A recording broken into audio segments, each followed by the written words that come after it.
आपण पाहतोय की सध्या विधानसभेच्या निवडणुकाचा प्रचार हा अंतिम टप्प्यात आला आहे आणि सोलापूर जिल्ह्यामध्ये आपण पाहतोय की किंग मेकर ठरले जे घराणं म्हणतात ते मोहिते पाटील, खासदार धैर्यशील मोहिते पाटील यांची फटकेबाजी आपण तर पाहिलेली आहे। परंतु काल त्यांच्या पत्नी यांनी देखील लाडकी बहीण योजनेवरती मोठं वक्तव्य केलं होतं।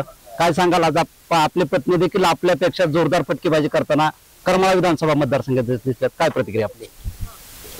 त्याही एक पक्षाचे पदाधिकारी आहेत, माजी जिल्हा परिषद सदस्य आहेत, त्यांनाही राजकीय अनुभव आहे आणि त्यांनी सर्वसामान्य महिलांची जी काही मतं आहेत ती मांडलेली आहे। आता आपण पाहतोय की काल अजित पवारांची मूळमध्ये सभा झाली, त्यांनी अप्रत्यक्षरित्या महायुतीचं सोडून आज अपक्षमध्ये पाठिंबा दिला, त्यावर काय प्रतिक्रिया असणार आहे आपली? अधिकृत उमेदवार कोण आहे महायुतीचा काल अजित पवारांच्या भाषणात कळालं। आता करमाळा तालुक्याने ठरवावं काय खरी परिस्थिती। नक्कीच जे होते खासदार धैर्यशील मोहिते पाटील, शीतलकुमार मोठे, TV9 मराठी, करमाळा।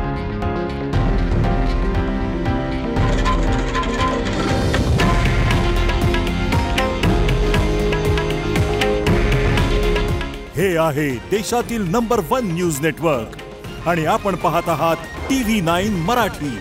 काळजी तुमची, हित महाराष्ट्राचं।